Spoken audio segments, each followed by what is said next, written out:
So I think what makes social media matter for hotels is it's made word of mouth public, scalable, and measurable. So now guests can broadcast their likes and dislikes and reach large volumes of people.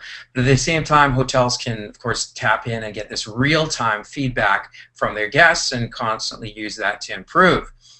They can also benchmark because reviews are rated and measurable. They can actually benchmark their performance with their competitors and with history and with the future. So it turns social media into more of a measurable science.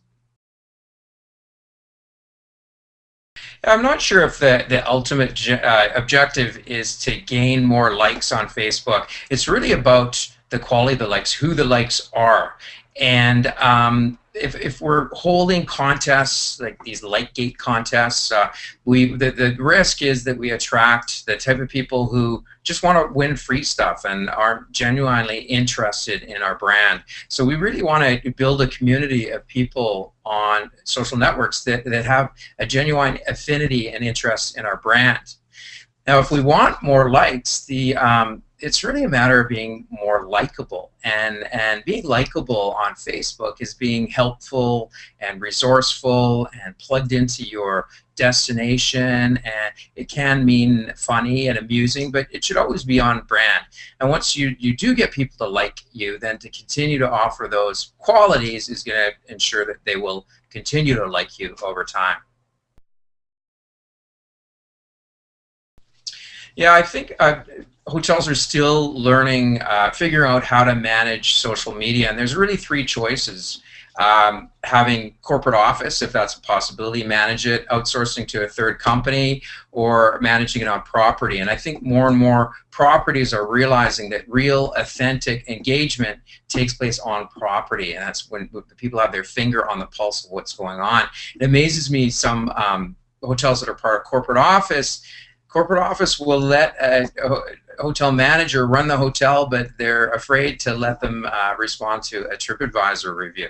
So when it comes to managing reviews and social media on property, I think social media can eat up a lot of time. So actually, in a way, I think it's good to have more than one duty for it to be just part of what you're doing, because it forces you to be focused and disciplined about your approach.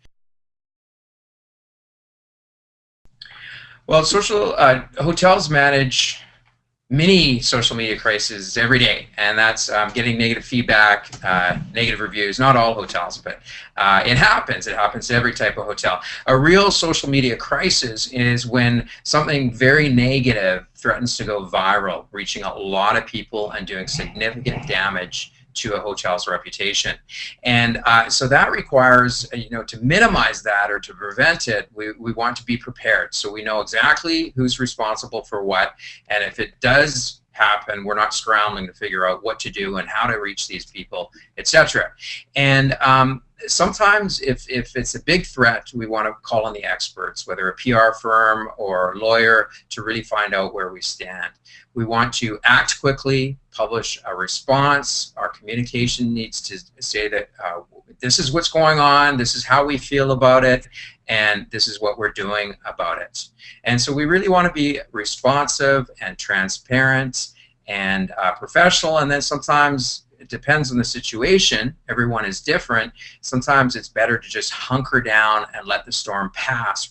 The good news is that typically social media crises flare up quickly, but they die just as quickly.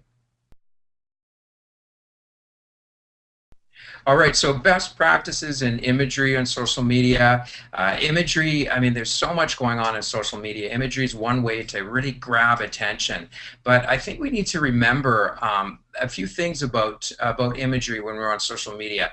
First of all, when people are checking out a hotel, they are looking for very functional imagery. They want to know what a room looks like, what the lobby looks like, what the view looks like. They're not necessarily looking for pictures of ecstatic couples clinking champagne glasses. So we want to focus on very functional imagery.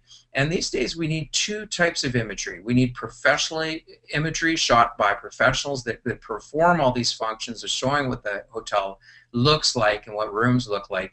And then we need social imagery, because when we have social networks, they have this insatiable appetite for images. So we need that, you know, the type of imagery done maybe by staff members who just have a digital camera and are going out and reporting the daily activities of a hotel.